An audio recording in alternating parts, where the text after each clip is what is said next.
Amis pêcheurs à la mouche, bonjour. Je suis en direct du réservoir de Virton avec un petit compagnon de pêche, je sais pas si vous le voyez. Tu dis bonjour? Comment il fait le lion? Ah, c'est pas mal.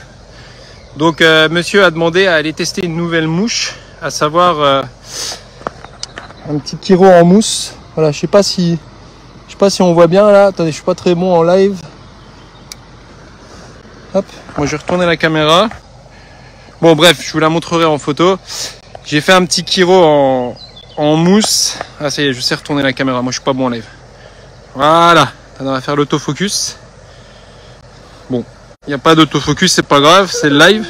Il y en a un qui pleure derrière. Bref, voilà, je vous fais le lac de Virton en même temps.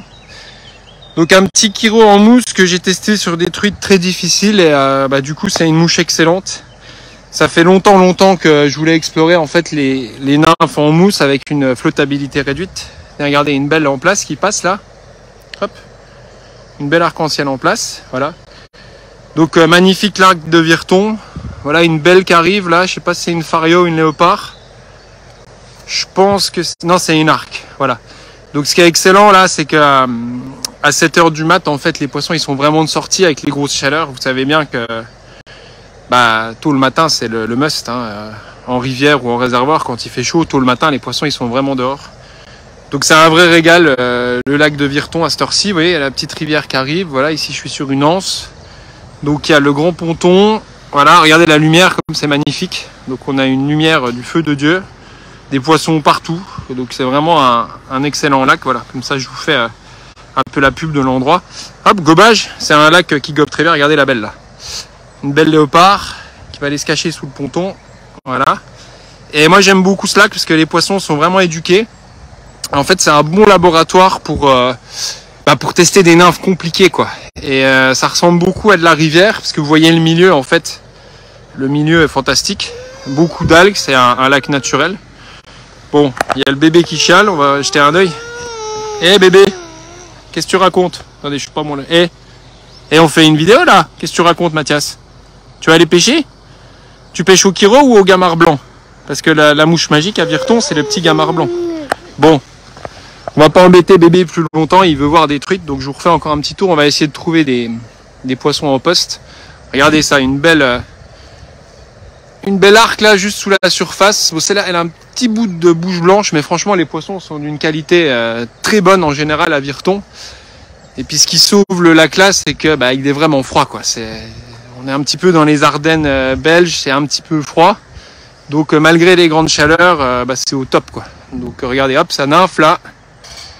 Tranquillou bilou, une petite qui nymphe. Regardez, dans les herbiers, c'est magique quand même. J'ai exploré pas mal de réservoirs les derniers temps et je dois avouer que celui-là est quand même sympa quoi. Regardez. Bon, c'est pas immense, mais il y a moyen de se sentir sauvage quoi. Donc tôt le matin, il y a personne. Après, c'est un peu la fête du slip, quoi. Il y a beaucoup de monde. Voilà. Donc, on est dans les herbiers. Encore une, là. Hop. Bon, les poissons sont super habitués aux humains. On a enfin vu. Donc, vous en voyez des tonnes. Regardez. Hop, la belle léopard qui passe, là. Hop, elle arrive. Magnifique. Voilà. Donc, c'est ça, Virton. C'est de l'eau cristalline toute l'année. Avec des herbiers, des alevins, des nymphes de mai, des petits blancs, des farieux, des léopards, des arcs, des saumons de fontaine. Tout ce que vous voulez. Voilà, je vais essayer de vous en trouver des autres. Apparemment, il y a du monde qui arrive sur le live. Regardez comme c'est beau quand même. Faut dire que la lumière du matin... Et puis là, c'est double face sur le ponton. Parce que tu as côté pile, côté face. Bon, regardez là, hop. C'est gavé de poissons. Franchement, elles sont bien éduquées. Donc, on peut rajouter du monde. Ça ne changera pas grand-chose. Voilà, hop. Mais là, dans les herbiers, c'est fantastique. Il y en a beaucoup sous le ponton aussi que vous pouvez voir. Voilà. Et voilà, quand on arrive au bout du ponton, donc pour ceux qui pêchent à fouetter loin, ça peut fouetter. C'est quand même dommage de ne pas pêcher à vue. Voilà, on va essayer d'en retrouver une ou deux autres. À l'arrivée d'eau, là-bas, il y en a souvent. Enfin bref, il y en a partout quoi. Et tout au fond du lac, près de l'aspiration d'eau, il y en a pas mal des grosses aussi. On va faire un check du gamin là, comment il est. Alors Coco, ça va? Comment il fait le lion? Comment elle fait la vache? Bon, il fait pas encore la truite. On va pêcher des tchas. Pour dire les truites, il dit les tchas. On va pêcher les tchas. Tu dis tcha? Ah, quand il dit un tcha, c'est qu'il faut aller pêcher là. Attention. Regardez comme ça nymphe dans tous les sens là. en ce moment c'est de la folie parce que l'eau est encore pas chaude et il y a une vraie activité le matin. Les poissons sont vraiment en activité, donc c'est de la grosse folie.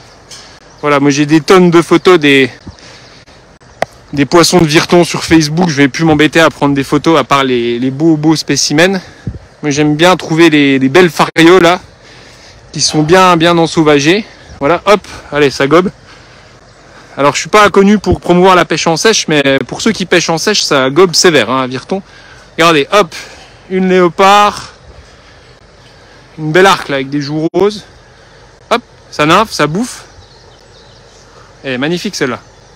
Un beau mâle là. Bon, la gueule un tout petit poil tordu, mais il y a vraiment des beaux poissons. Est-ce qu'elle nymphe? Qu'est-ce qu'elle fout? Ça nymphe. Donc le Kiro là, je vous le remontre. Donc le Kiro en mousse. Bon, celui-là aussi, il va se faire copier comme jamais parce que c'est top.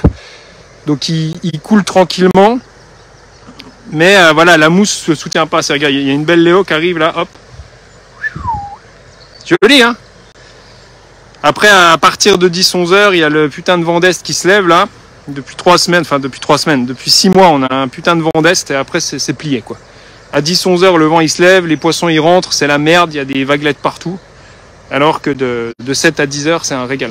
Regardez, je sais pas ce qu'elle nymphe, ça doit être des tout petits Kiro, mais ça bouffe, ça y va. Bon, Coco, on va aller pêcher. Attends, je finis. Et hop. C'est vraiment un régal ici. Là, c'est clairement un aquarium. Donc voilà, des beaux poiscailles partout. Hein. C'est un régal, franchement. Après, faut avouer que c'est pas le lac où il y a le réservoir où il y a les plus gros poissons. Voilà, clairement dans des choses comme, je sais pas, Virieux, Somme-Dieu, Chaise du Teil, Saulsure, il y a quand même des plus gros poissons. Étonnamment, les poissons sont pas monstrueux ici, mais il y a une diversité incroyable de souches et puis c'est vraiment un aquarium. Enfin, pour la pêche à vue en Belgique, de toute façon, c'est vraiment unique. C'est déjà unique dans le quart nord-est, vu le manque de réservoirs qu'il y a, parce que, par exemple, la Combe des Eaux Bleues près de Chaumont, qui était un super beau réservoir sauvage, a dû fermer, quoi. Déjà pour le propriétaire, il avait différents problèmes et puis les temps au niveau sécheresse en Haute-Marne, c'était vraiment un truc de fou. C'était un réservoir compliqué à faire vivre. Mais voilà, ici, il y a quand même, vous voyez, un réservoir sauvage, mais ils ont mis un ponton, des choses. Donc c'est quand même bien géré. Je trouve qu'il y a un beau business belge. Ils sont plus, ils sont plus capitalistes que les Français, parce que nous, en France, de toute façon, on veut pas faire un business de la pêche, donc ça s'écroulera.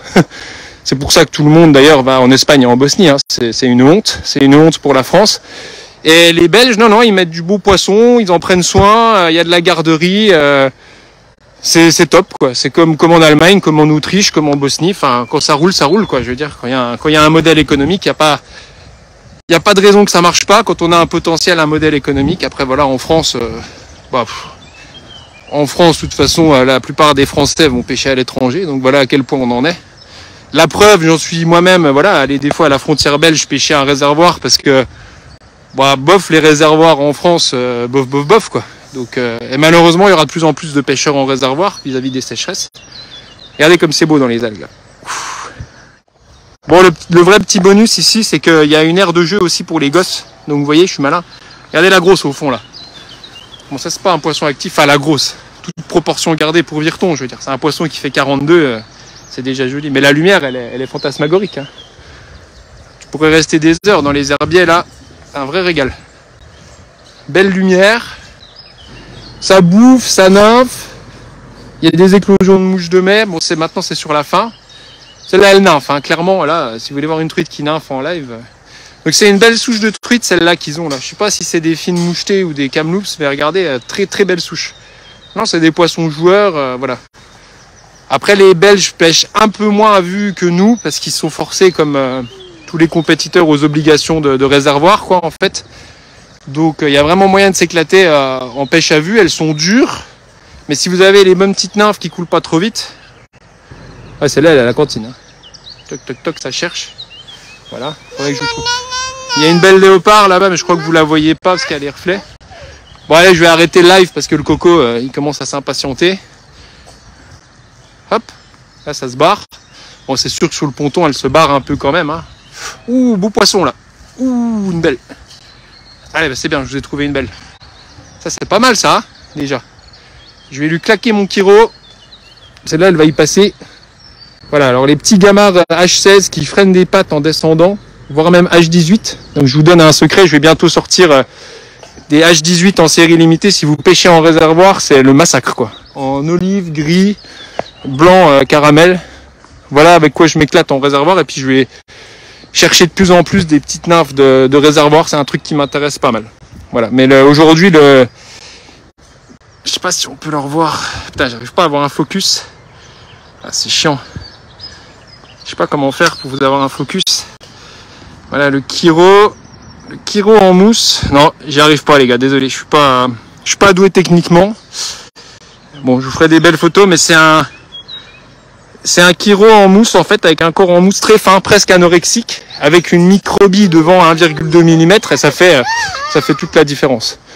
Bon là, il y en a un qui s'impatiente là. On va aller jouer un peu.